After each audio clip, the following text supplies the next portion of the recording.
Ladies and gentlemen, boys and girls, children of all ages, welcome back to the Four Corners Podcast right here on the Four Corners Network, where we get the F in. I am one of your co-hosts, Jon motherfucking Punn, the superstar of all superstars. And that is my best friend, my partner in crime, your favorite wrestler's favorite fucking wrestler, Chris motherfucking Rex. Chris, how's your day been? Excellent and improving. It's actually been a good day off. And no matter how many takes, it just the intro just gets fucking better with each fucking take. This is the fourth try at this. My computer overheated on the third. But there is no topics really for today. We're going to talk a little bit about the WWE merger with UFC. We're going to talk a little bit about Cody Rhodes and Brock Lesnar and Roman Reigns and that whole thing, our speculations.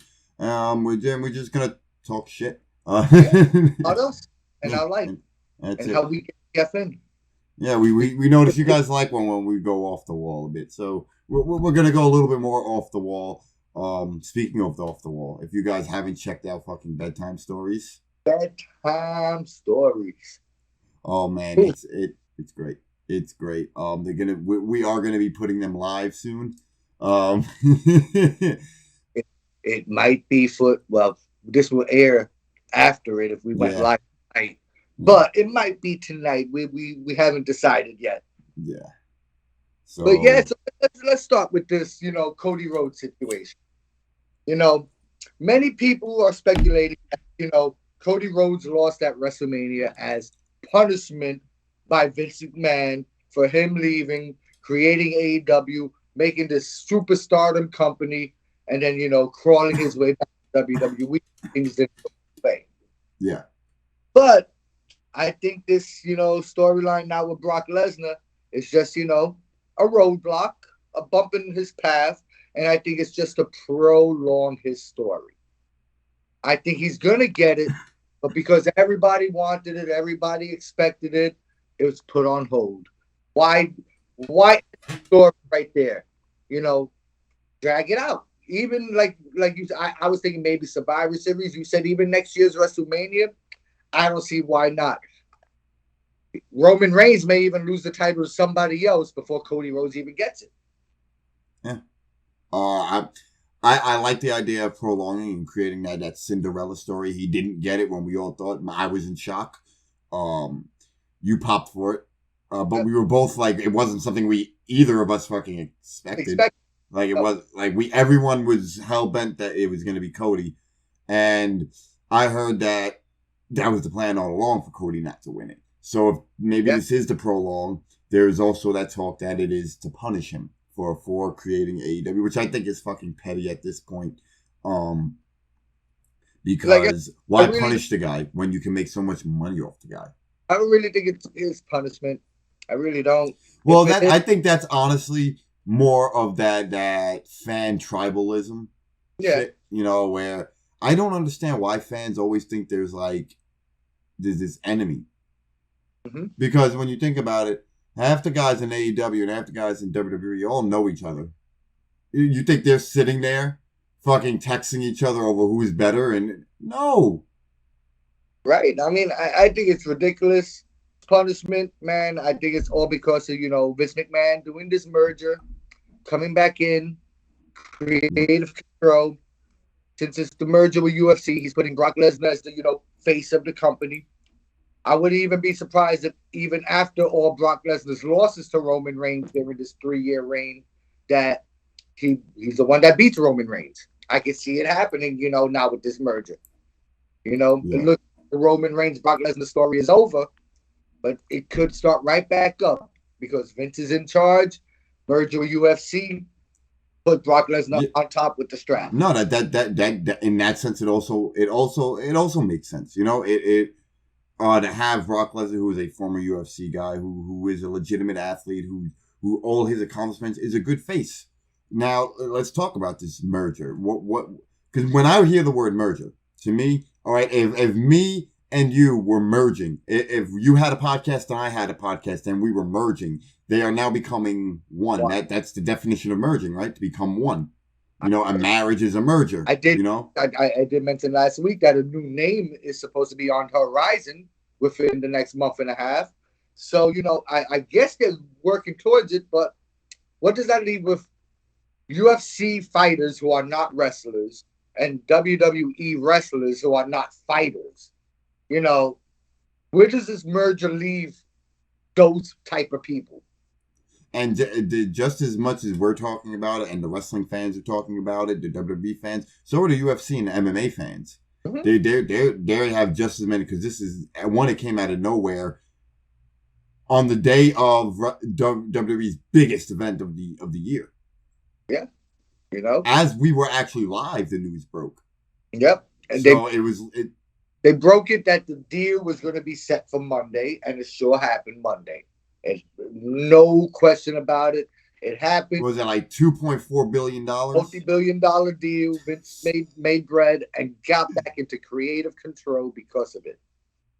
I mean, as much as he says he's not. Huh? He says he's not. No, it's obvious that he is. Come on. And we'll see more of it as the next couple of months go by. Definitely. Do you see a change in the overall product of WWE itself? I think it's going to go back to what it was before Triple H took over. I think it is. You're going to see the same old type of recycled storylines. You're going to see the same people on TV every week. Not people like Ali. Not people like, the middle card, the Otises, the Chad Gables. You're going to see, less and less of them. You're going to see big muscle body guys, but all Vince's favorite people is going to be pushed back to the forefront. And when you think about like the cross promotional thing, think about the talent that they did. They have Brock Lesnar, okay, Shayna Baszler, Ronda Rousey, Bobby Lashley, all competed in MMA. And you think about it, that's it though. I'm pretty sure there may be Matt Riddle, and maybe a few others that I'm missing, but it's still like, okay, there's something to work with there. Okay, so say you have 8 people, 9 people, you have a 100-person, $3,000 roster, even more than 100 people when it comes to your superstars. All right, and then UFC has the same, talent. You can't. I can't see a Chuck Liddell wrestling, a Dolph Ziggler. Like think about it. You're gonna put Cyborg versus Liv Morgan. That's what I'm saying. I think the product is going to change. Right. I think the product. I don't think it's going to go back to. I think it's going to be this. Try to pull it off as a more of sports. Yep. But Triple H did say, we're not going nowhere. This is still going to be us. He came out on Raw and SmackDown to start the show and cut a promo about, we're not going nowhere. This is not changing. The draft is in 3 weeks. They're doing an all-eligible draft, all 3 brands. All right? Okay, that's interesting. And it's the first week of May. Okay, so that's coming. Yeah, that's right around the corner. 3 weeks. Okay. The first week of May. All right, first or second week of May. All right, so that's right around the corner. Everybody's eligible. I already read online that Street Profits got word that they're breaking up in the draft. Oh, word? I already read that. So things are going to shake up. How are they going to shake up? Are we finally going to get 2 titles on each brand? Are we going to get a title on each brand after the draft? Things are going to shake up, and I think that's why the draft is coming so quickly after WrestleMania. All right, but yep, it's the first or second week of May. I did see the date. I just don't remember it. I know it's May something, and it's early. So, all right. So Triple H is saying that WWE is not changing and not going anywhere. Then what's the point of selling? That. What was the point of merging and whatever? Somebody's bullshitting somebody here. Yeah. Somebody's not getting the whole story, or Triple H just wanted creative control of WWE. I mean, Vince McMahon. Vince McMahon just wanted creative control of WWE back.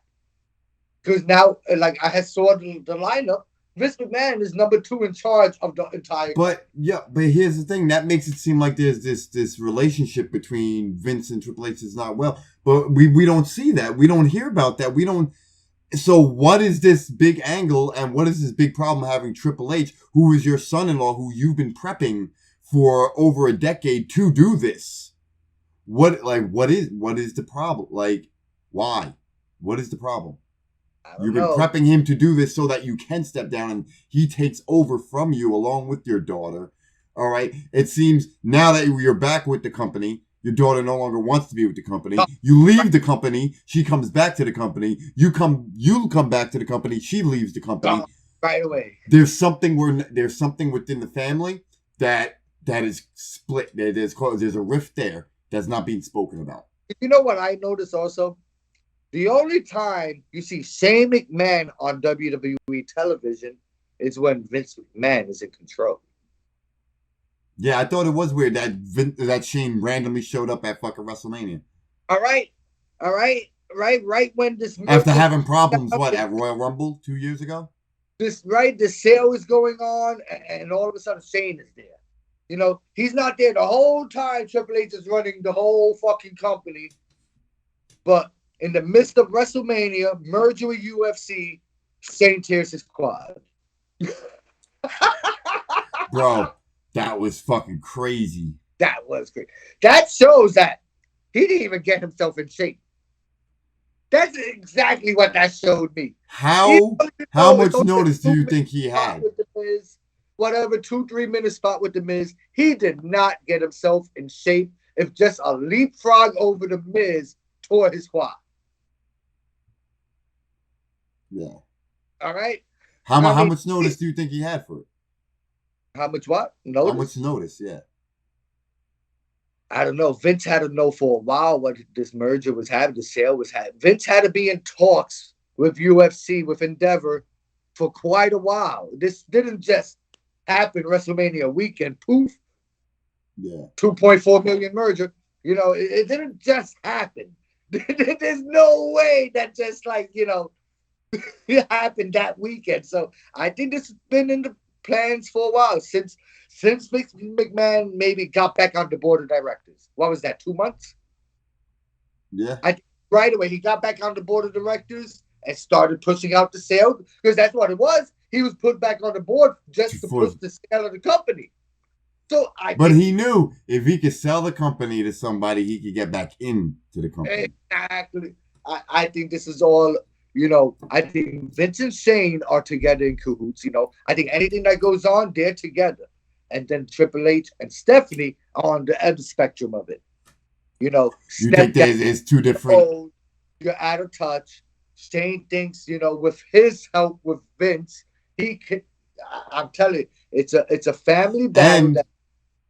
Years ago, I'm talking maybe even 10 years ago, I remember hearing that Shane McMahon wanted to get involved in MMA. About 10 years ago, he was looking to get involved in MMA and having an MMA promotion or being involved in some way. So I think it's funny now that we have this thing with Endeavor, this merger with UFC. Shane McMahon randomly shows up at WrestleMania. You saying they're in cahoots with each other is starting to make sense to me. I think so. I mean, listen, my dad used to tell me, if it looks like a duck and it quacks like a duck and it waddles like a duck, it's a duck. Drama is not becoming public somehow. Somehow it's not getting out there what's going on between the family. But I have a feeling, and that it's a tag team family battle. Vince and Shane, Triple H and Stephanie. Where the fuck is Linda in all of this? Doesn't she have ownership in the company? I think she has stepped down. I think she stepped down when she got into the politics, because she's into politics now. I think she gave up. But again, that is a good question, though. Where is Linda in all of this? Where does she? Or is she just like, I want nothing to do? Completely cut all ties off. I just want nothing to do with this shit. I can see that. It could be highly possible, but that's what I'm wondering. Where's Linda? Who's on whose side? What the fuck is happening? I guess the next 2 months might tell us a lot. With Yeah. the change that they said in 6 to 8 weeks, we said this what last week. So what is now 5 to 7 weeks. That they said they'll have a name change for the company. I can honestly say the last year and maybe year and a half for WWE has been chaotic. I would say, like, it's On, just been because we on had the original rumors of the sale, and then Saudi Arabia, and then this, and it's just the last year. Triple H coming in control, the whole scandal with Vince. The last year and a half has been, as a company, it's been crazy. wrestling, baby. Wrestling. You know what? It seems like the indies are pouring into the E.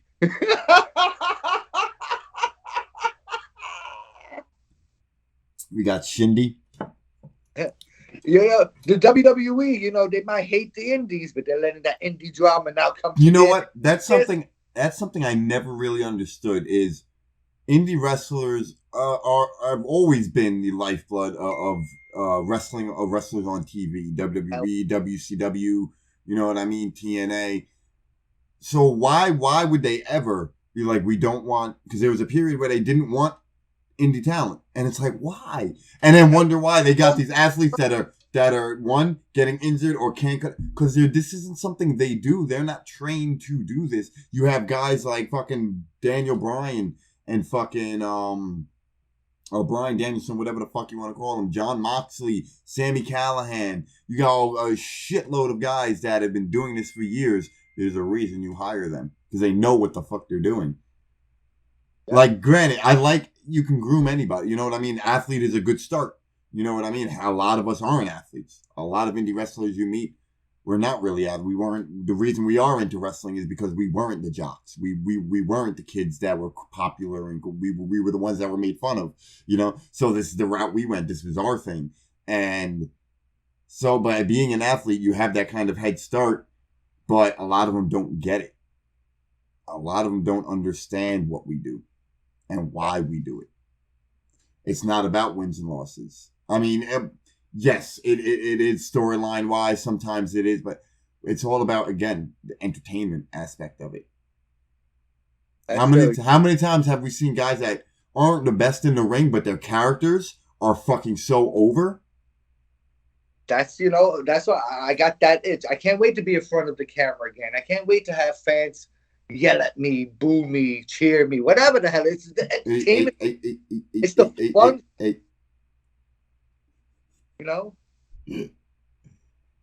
I got that itch. You got that itch. I'm a referee now, man. I think I like it. I like not taking bumps. I'll do that, man. I'll even put on the stripes. Right? I'll even put on the stripes, bro. Yeah, you just got the itch to be in the business. That's what it is. You got the itch to be in the business. I gotta come back, bro. I go to shows and that's it, man. I go to one show and it's like, oh, that's how it is. Why I go out to shows, because when I come out to them, that's exactly what happened to me when I fucking took my break. I wasn't wrestling. I wasn't really watching wrestling. And then I wanted to go to WrestleMania, and I was like, I never wanted to. I have the money. I go. And that weekend, I was like, nah, I'm coming back. I got it. And then, I'm on another little break now. Maybe, I don't know. I kind of like the referee gimmick. I kind of, it looks fun. That's why, it's different, but it's like less painful. That's what I like. I like coming back to the locker room, putting on a whole nother and just, I'm good. Like, I could chill. Like, I'm not, oh, fuck. Oh, that hurt. I want a less painful job in the business. Yeah. Yep. A less painful job, bro. Man, Speaking of in the business, we just had something popped up on my Facebook memories recently of our first match with Riot City, I believe it was. Yes, with Riot City. Yes, Riot City Sicken. Nick No, Sicken. no, not Riot City. 410 Massive. My bad. 410 Massive. Our first match with our match with 410 Massive. Man, let's talk about that. Let's talk about that match. I was out in Delaware for what? Rampage Pro. Oh my god, this company. All right, fucking blew so much smoke up our asses, bro. Yeah, blow this. You know, I'm gonna blow some smoke. I'm gonna blow some smoke and asses right now too. Yo, we got talked all this shit about, being brought in multiple weeks. They had ideas for us. We were gonna start with in that tournament that they win. Told us about this table. We weren't gonna win the tournament. We weren't gonna win the tournament. All right, we weren't. But there were plans for us to fucking wrestle this team, have a feud with Motley too, have a feud with 410 Massive, Riot City as well, I believe was working here and there for them. And it just, I don't know, it just turned, like, it was, like, I'm not the type of person, you don't need to blow smoke up my ass to get me to come to your show or get me to want to come back. Yeah. Who I work with and the money that's not even covering travel, that's what I do it for, and the fans. That's what's going to keep me back. So blowing smoke up our asses, really, you didn't need to do that. But we had a good match. I loved that match with them. Massive. I think. What? Not so great with Motley too, no, but we didn't. Great match with 410 Massive, and the fans ate it up. The fans loved it. I think we did. We started doing. We started testing things in that match. I noticed even when I watch that match now, we started doing the surfboard drop, 1 foot drop kick. Yep. The face wash. We started doing that. I started noticing we started testing things. The mission. The blind tags. Started doing. Because I remember when we had the conversation. I think this was a car ride conversation when we were talking about you don't see heels blind tagging on purpose, you know what I mean? On purpose too much. You know what I mean? And usually when there's the blind tag, it's usually because they tell a story of a problem or, they're breaking up or something, you know what I mean? Or there's miscommunication. But for us, we use it as communication at, boom, now I'm in there, throw it's the whole throw the opponent off thing. That's what we did it for. Yep, I remember that was when we started testing new things. And then, with the way they spoke to us, blew the smoke up our asses, it looked like we was going to have a rivalry with them. That's why, when they extended their hands, we bailed, walked out the ring, and everybody loved it. Fans ate it up. It looked like the locker room ate it up, but it was just smoke. And we even did a solid for them and took a pay cut when they needed to pay the EMT. The EMT, yeah. Money. Yeah, no problem. No questions asked. No problem. Yeah. Can you guys take a little pay cut? We talked about it, obviously. Yeah, me and you discussed it. And we were like, you know what? This would be a good look for us. He's promising us this. He's telling us he wants to bring us back. All right, it's a good faith and, extending the hand. Yeah, fuck it. Fuck it. If you're going to bring us back, then it's going to be worth it for it. Then, the money we're losing here is worth it in the long run. And it just never fucking happened. That's the one thing about our tag team run that was like that roadblock for us was when they didn't want to bring us back after telling us they're gonna. And it's not like they blew all the smoke up our asses. We had a match and they were like, "Oh, we're not bringing you back." It was they blew smoke up our asses to get us there. We got there. They blew smoke up our ass. We fucking wrestled the match. They blew more smoke up our ass, and then we never heard from them again. And that's the bullshit I hated about indie wrestling, and what made me honestly leave wrestling too. That's during our tag team run was my most favorite time in the business, but also my most hated time in the business, and why I started to not want to do it anymore. And then when I got that last split over, when we was doing the Infinite Pro. Yeah. That was it, I felt that was done on purpose, and that was when I said, you know what, let me take it out, let you go singles, and that was it. You fucking blew up too. I was so happy too. Yeah. No, but our tag team was a fucking good it wasn't as long as we think it was. But it just felt long because we were on the road for so long. We were meeting and What was that? How many different companies we wrestled for? Oh, yeah. Yeah, man. And we had two in particular that I think of that, we should have been brought back numerous times. We should have been staples in their tag team division. We got Billtown Championship Wrestling, Oh, when we cyber booked ourselves? where we cyber booked ourselves with that Minion.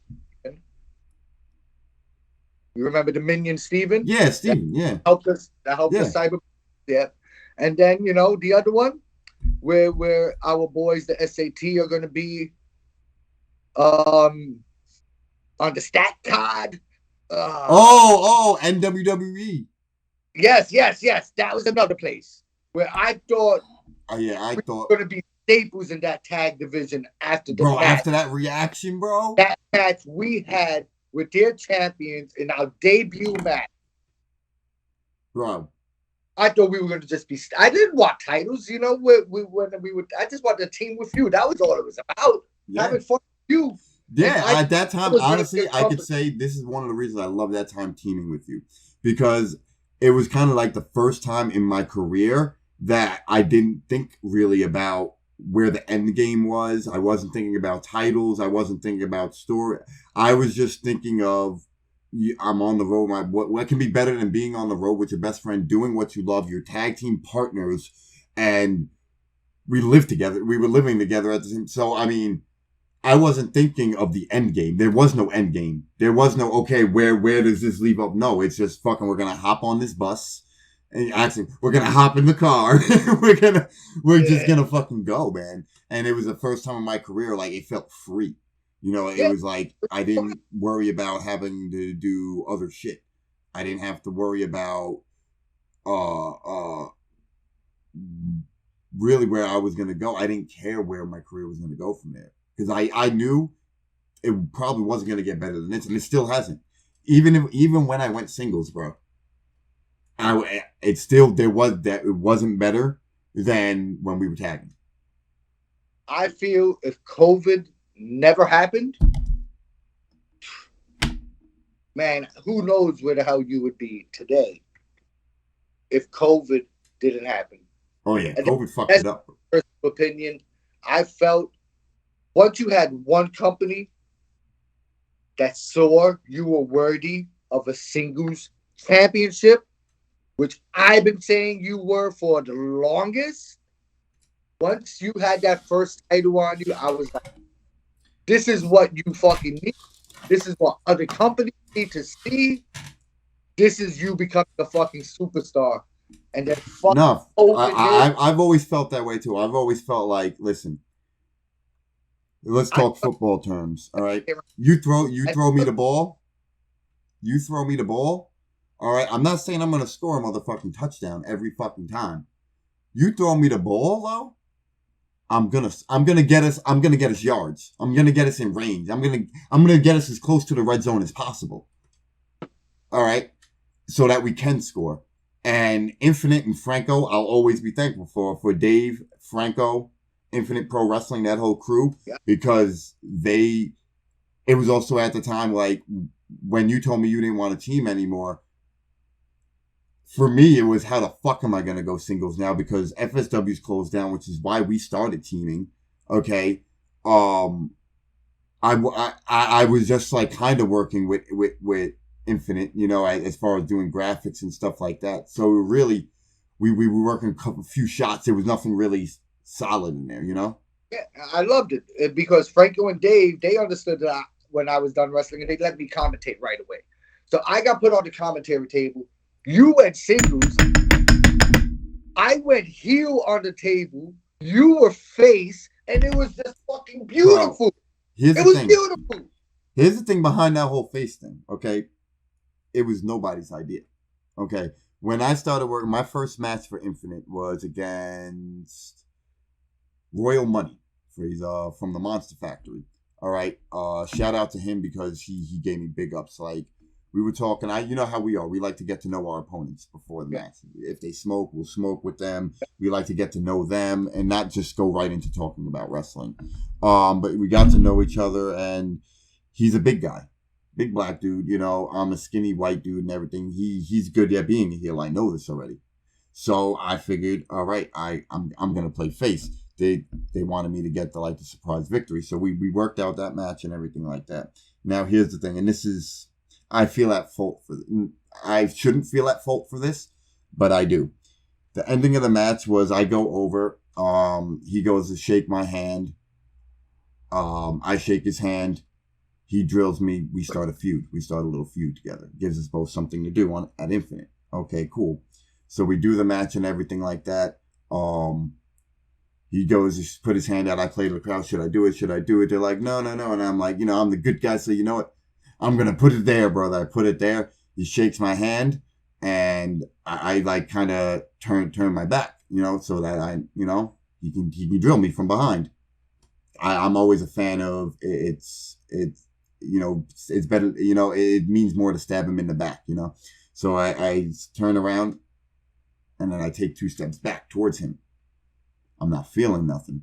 And I turn around, he just hugs me and he whispers in my ear and he goes, bro, you are the easiest person I've ever worked with, bro. Anytime you need somebody to put you over, I'm there. And like he put me over, bro. And then he raised my hand and everything like that, rolled out the ring, gave me my moment in the ring. We got to the back and everything. And I guess he got chewed out for it and everything. And I kind of got a little bit chewed out by Franco the next day, like we were talking on Facebook. The rivalry never happened. Never happened because he didn't get brought back to Infinite for that. I remember that. And I've always felt like so bad because, he got put out of the company for putting me over and giving me something he knew no one's ever done for me. And I had so much respect for that. Like, and it was just like, fuck, like, he went out for me. Shout out to Royal Money. Shout out to Royal Money, bro. He's probably out in Jersey, maybe training, but shout out to Royal Money because what he did for me that day changed and kind of led to, I would say, the animal I became when I started that singles run. Yeah, and becoming Fury TV champion. Definitely. So shout out, I will always shout out to Royal Money. That's a story I never really have told. But it's like, I have so much more respect for him. The fact that I talked to him after. I think I talked to him like a couple days after because I was working on the next flyer and everything. And we were on the phone. And, I really don't talk to many people on the phone. And we were on the phone while I was doing graphics and he was just kind of keeping me company and shit. We were just bullshitting. And he wasn't even mad, bro. He wasn't even mad. I was like, bro, I'm so sorry this happened. And he's like, bro, you deserved it. I respect that too in him because, the business needs more people like that. Yeah. Or, the business don't have a lot of people with that selflessness. I can honestly sit here and say, I don't know if I would have went off script like that. And then, like I said, we were talking and there was no beef, no nothing. Like, he wasn't mad at me. He was like, yeah, it's fucked up that he's, we can't do this feud now. But, he went out literally on a limb for me. Like, he fucking, kind of, when you think about it, he got fired. It's like working with a coworker and your coworker gets fired for holding you down. You know what I mean? Yeah. Yeah. But at that moment there, like, kind of sparked, like, when he did that for me, I said, I can't, now I have to push it. Now I have to become this person that I've been saying I need this shot. Now I have to do it. I have to grab it. Because this dude just went out for me. I'm not going to let that mean nothing. And that's what led to the fucking Fury TV shit, which I didn't know I was winning. Like, a lot of that singles run with nothing. It was just organic. Nothing was planned. Like, and no, it wasn't, hey, you're doing stuff for him. So no, I was getting it in the ring. I didn't question anybody I was working. And I was a company guy. I'd go out with them, and sometimes, like when I go to Delaware, I'd be going off to the ticket spots with them. And you know what I mean? And sitting there talking about the business end of it with them. And they believed in me. Infinite Pro Wrestling believed in me. And what was it, around November, I think I won the belt. Or December, final stand is when I won the belt. The TV tapings, that was November. Yes. And that's when you were on the fucking commentary. which Dixon. which which was fucking awesome. No, like no, for real, like that commentary It team was. with you and him was fucking It was. awesome, bro. I enjoyed working with him. I don't know how much he enjoyed working with me, but I didn't. I'm I sure he enjoyed it, man. I'm Um, just in gimmick. I hope I didn't hurt his feelings at all, man. no, I don't think so at all. You guys had it seemed like you guys knew each other. You know, like in the way you guys Yeah. played off each other, your commentary with him, and then look what he went to go do. Look what it like. Again, hats off to him too. I mean, Billy Dixon, man. Yep. Shout out. Shout out. But during those tapings, that was like we had never done anything like TV or TV style and learning how to work camera. And we had never done anything like that. So this was kind of like my first like journey into that, and yours too. And we kind of went on that journey together. It was like, cause there was no way I was just like I couldn't come up and just pun. All right, Pun dropped off here. He got off the bus here. And I'm just going to continue the bus. And, you know, the bus stops coming back. No, we're just going to skip it. No, we're coming back around. Guess what? Now I think there's a position. Since I hopped off the bus, this has been me, bro. But, bro, you knocked yourself too much. I know you joke when you say that, and there's some reality to it. But you knocked yourself like I did. You know what I mean? And you don't give yourself enough credit for what you did. And what you were doing. People don't know that you were helping other companies. You were trying to organize shit when shit got chaotic. When people would rent the fucking gym and they weren't even in the state to fucking run the company. And you kind of had to take the reins and fucking handle this shit, make sure people got paid somehow. And fucking like... All right. Let's tell that story. WMS, which eventually became... What did it become? EWE. EWE. Okay. Yeah, so EWE, yeah. WMS was the first show ran by my boy. You know, I want to put him on blast. But, you know, he moved to the West Coast and was running a show in the Lunas. You know, he rented out the Lunas from Joel. And, you know, he was running his first show. What's funny thing about that, when these what we say, backyard shows or untrained shows would happen at the Lunas, guess who was put in charge to be the fucking babysitter for you, motherfucker? Me. Yeah. All right, but let's tell They said, we'll put the former yardtard in charge of the old new yardtards. So we find out like the day of the show that he's not coming in from Arizona, right? We find out the day of the show.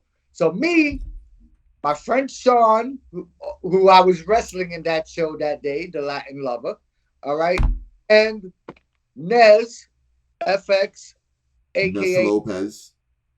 All right, we took the reins of running the show. Okay, the three of us, making sure everybody got paid, which Latin Lover would money out of his ATM account to make sure that happened. Running the show, making sure everybody knew their spots on the card, their storylines that we were, you know, that was starting during that day. You know, music, everything. So now I was put in charge of running the show, the backstage. I had my match, which was second or third on the card, which was where I broke my elbow. Okay? So I break my elbow in 3 places, not knowing my arm is broken. Still now backstage, I'm running the entire show after my match, you know, with a broken arm, not knowing my arm is broken. And, you know, me, Sean, and FX, Nez, Evercross, big ups, because I don't know how we fucking did it, but we got everybody paid. We got the show ran. We got the show done without the promoter in the fucking building. All right? I don't know how we got everybody paid. You know, that was the biggest thing. Making sure everybody got paid. But, you know, it was a crazy clusterfuck. Then hours later when I get home, my arm swells up to the size of a fucking football, and I go to the hospital and find out my arm was broken. And that's way before we started teaming, before we were doing the snot thing together. Like, that was way before. Let me tell you guys, like, me and Pun have been through a lot of shit in this fucking business. Like, even from the park, man. All right. Here's the thing, though. Here's the thing. And the reason why I'm bringing that up, because when people tell me shit that they go through in this business, this is my face. Because it doesn't surprise me anymore. And that's sad. But it doesn't surprise me when I hear anything, because I'm like, oh, okay, but that's normal. I mean, I've been there, you know. Like, how many times we wanted to go at each other, bro? over backyard wrestling industry, you know. I mean, like, that's what it is, though. But like, you can't be surprised anymore. I remember when we were running the yard, you know, we are so alike, but then we're so different in other ways, you know, and that's why we worked well together. Even if there's ideas of yours that I hated to a past for, I hated, wanted to choke you, wanted to quit my own company, but we would do shit, you know, and vice versa, bro. Because, you know, DIW was your company too. It wasn't my company, you know. It was our company. You know, yeah, I just brought it back, you know, for D1. I never even had intentions of bringing DIW back. But, you know, it came back. It blew up when we were running it together. And, you know, we tried to turn it pro. And look what happened there. That's a story. That's a story. Fuck. Oh, man. That is a fucking story. That's right. So, you know, we've been through a lot. We hated each other in the park. We loved each other in the park. All right. Back in the park days, I was the better wrestler, right? And I used to always talk shit to Chris. Yo, you suck, man. You suck. I love you, but you fucking suck, bro. And me, I knew he was the one out of the two of us that was going to be the star. I'm 8 to 10 years older than this guy. I knew my fucking time wasn't going to be long if I even made it to the ring. I'm glad I did. I'm glad I had my fun. But I knew he was going to be the star. So all my you suck shit was fucking motivated. I know he's going to take this. I'm his best friend. I know he hates it when I tell him he sucks. And look at where he is now. And once he went to Joel, once he joined the Ludus and FSW, I was the one that fucking surprised him. You fucking got this. You got this. And I was, you know, his number one cheerleader. You know? And I always do it. I can tell you this, when it came to the park and when it came to IBW and things like that, I sucked in certain aspects, but then there was shit I would come up with. And you was always a genius. And it's like, okay, it wouldn't execute perfectly, but the ideas that would roll through this fucking fucked up, fucking sometimes drugged out head of mine. That's why we did so quickly. You're a fucking genius. I'm a fucking genius. We have minds for this fucking business. Well, yes, no, let me tell you. Wrestlers when we met, I firmly believe we both had the same goal. Yeah, that's not to be in the park. All right. Oh yeah. And we had that, and we had the mind to get out of the park and how to get out of the park, and that's why we became best friends right away. You know. I firmly believe that you come across people in your life for a reason. You know what I mean? It's not like we became like best friends and like, no, it like there was a reason we were supposed to meet, you know. There's a reason why Joel has been throughout a couple times in my life, you know. It wasn't just me joining the Ludus. I had a few interactions with Joel previously, and it was just always as Joel stuck out to me, always, even since I was a teenager and watched him. He always stuck out to me, him and Jose. Training under him was not planned. Yeah. I didn't even know it was his school. What had happened was, I feel like Ethan now. What had happened was, listen, this is what happened. 7 years old, I still hear that line. What happened? So, he just did it to us earlier on take 3. But, I was looking to, getting, I was working with PWA and I was getting us on these little pre-shows and kind of talking my way onto shows because we got the gift of the gab. So I was talking my way onto shows, and my cousin had found out that I was when I was wrestling and everything, I was trying to get into the business. And he actually worked with Nunzio, with James Maritato, Little Guido. And he had pretty much put my name out to him. And I guess he gave him my number because one day I'm sitting at home in front of, this is when I was living above the bar. I'm sitting and I get a phone call. It says Maritato J. I'm like, why the fuck does that name look so familiar? And I before the phone, I'm trying to Google real quick James Maritato, and it pops up Little Guido Nunzio. I say, oh shit. I take the call. I'm like, hey, how you doing? He goes, hey, this is James Maritato, Little Guido Nunzio. I said, oh yeah, I know who you are. He goes, I work with your cousin Tom, and he was telling me about you trying to get into the business, and I told him, I'd look out for you, I'd try to do what I can for you. And I was like, what the fuck? So I was like, I'm not even ready to get into it. You know what I mean? Like, and he's like, we set up a date, I think like a month later. And he was like, come out to Jersey and I'll take a look at you. And I'll see what we can do with you. And I was like, oh, okay, thank you. I hung up the phone. I'm sitting there like, oh, what the fuck did I just get into, bro? I am not prepared for this at all. 1 month, no like, formal training at all. My cousin's like trying to fucking help me out, and Nunzio of all people is like, fuck, what am I gonna do? So I just went on Facebook and I seen all the 2KW guys going to this school in Brooklyn, and I'm like, interesting. Okay. So I just seen the number and they said Park Slope. I said I could be there after work in like an hour. I could train there for 4 hours a day, and I'm good. I didn't even worry about price or anything. I just picked up the phone, called the number, like, hey, this is Joel Maximo, Ludus Wrestling School. And I was just like, oh shit, Joel Maximo, what the fuck? So he was like, yeah, come down Saturday. I was like, I'm ready to join the school. He was like, no, come down Saturday and take a look at that. I was like, all right. So then he asked me if I had any experience. And I'm like, nah, I'm like, this is my first time, do professionally wrestling, whatever.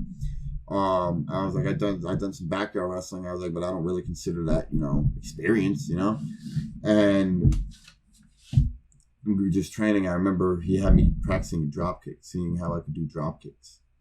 And I was doing them perfectly on the chest, perfectly. And he got mad. And he goes, why did you lie to me? And I was like, what? He goes, you told me you never done this before. And I was like, no. He's like, I'm not talking about backyard wrestling. He goes, you trained before. I was like, I've never professionally trained before. He was like, there's no way you can come in here on your first day and hit a fucking perfect drop kick. And I was like, I'm not lying to you. Like, I've done backyard wrestling and, picked up shit here and there, but no formal. And from then on, I was in it. So I gave him the money. I remember it was a blizzard out too. We went to go eat. And I gave him the money. And I was like, I'm ready to join. He's like, really? I'm like, I'm ready to go, right? I'll see you one day. And from then on, for years, that's where I trained. Yeah.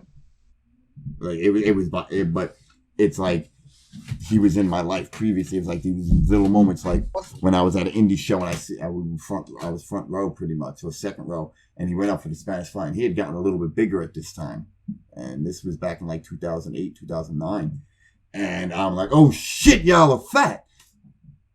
And then I went to the after party. I'm apologizing to him at the after party. And then he's like, nah, it's whatever, Like, so they were like little moments throughout like me trying to get into business. I met Joel and we, originally I was trying to join House of Glory. Yeah.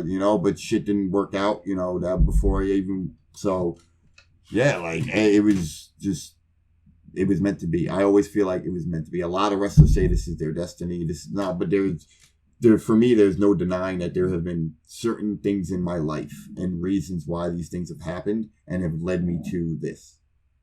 And this is where we are, And it's the same thing for you. There's a reason me and you met. If me and you never met, I would me and you, I would have never made it into wrestling.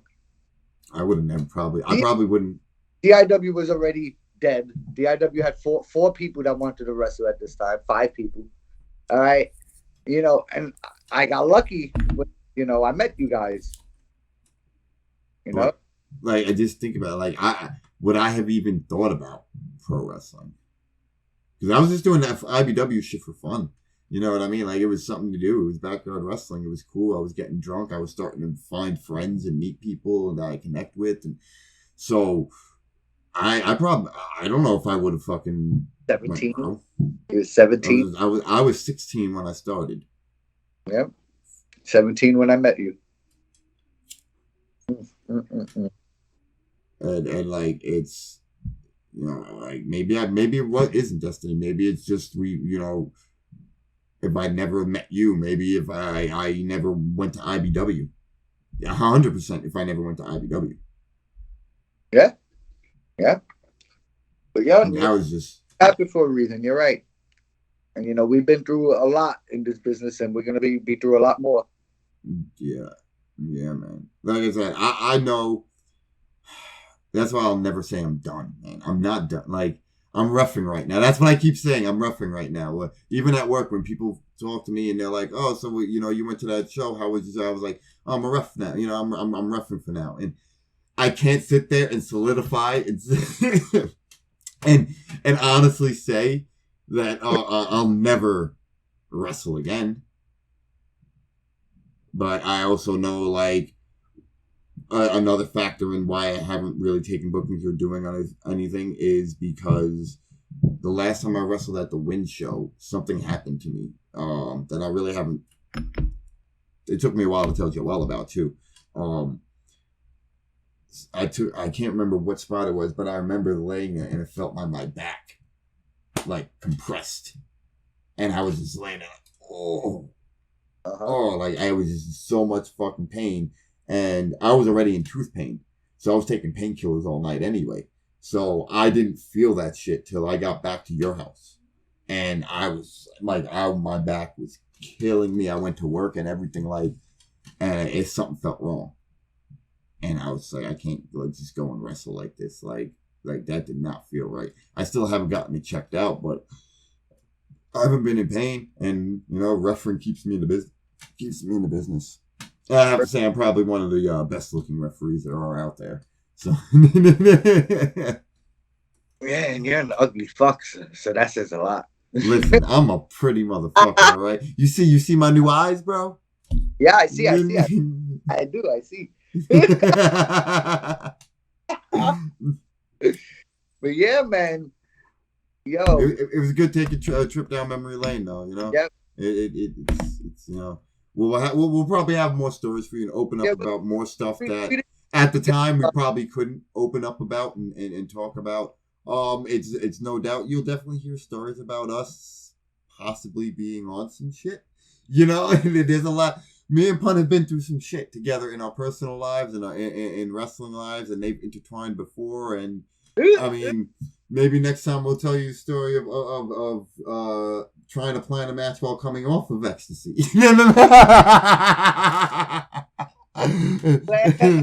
Oh, the fucking! I don't know how I fucking did that match. Maybe we will do that. All right, we'll make sure we tell that story next time. There's 2 stories, and they are complete polar opposite stories of how we got through these matches. But I guess this is a good way to end the show. We've been on exactly an hour and 2 seconds. All right. So, ladies and gentlemen, thanks each and every one of you for tuning in and hearing us bullshit here on the Four Corners Podcast on the Four Corners Network. I guess yes, this is where we get the F in, and we were getting some shit in here today. You heard some wild stories. You heard us talk a little bit about what's going on. Thanks to you guys, our shows are getting great numbers. Bedtime Stories is getting good numbers. Which you listen to Bedtime Stories, it's gonna be it airs either Thursday, Friday, Saturday nights. It's definitely a nighttime show. It is not for the children. I'll tell you that. It is, if you are the kind that drinks or smokes, I highly suggest smoking and drinking while listening to this and watching this, because these two are brothers. But there's a reason why we put them together, and it is going to be like the comedy aspect of the Four Corners Network. All right. We're going to be adding a different, some more shit into this network and different content. Maybe not necessarily more shows, but there's going to be just different, like us talking bullshit, man, and just shooting the shit. You got bedtime stories. We're going to be doing something specifically for Win. Yep. I guess we could talk about that right now before we close. All right. We're not sure what the name of it is. We're gonna come up with a fucking cool ass name for it anyway. But we're gonna be interviewing Win talent, you know, and having some of the Win talent on. And we had Paul Lauria on 2 weeks ago on this show, and that's pretty much where we talked to him about. So this is kind of gonna be like a I guess we could say like an official Win thing with Four Corners Network. Working together on this, because this isn't going to be like the Four Corners podcast. This is going to be more specifically talking about Win, their storylines. Maybe we'll stir some shit up. You know, we are some good instigators. It's controversial over here. Mr. Fucking Controversial, all right. But no, it's gonna be good shit. And it's because of you guys that we want to do this, and we see the numbers you're giving us every week with our shows. We want to add more.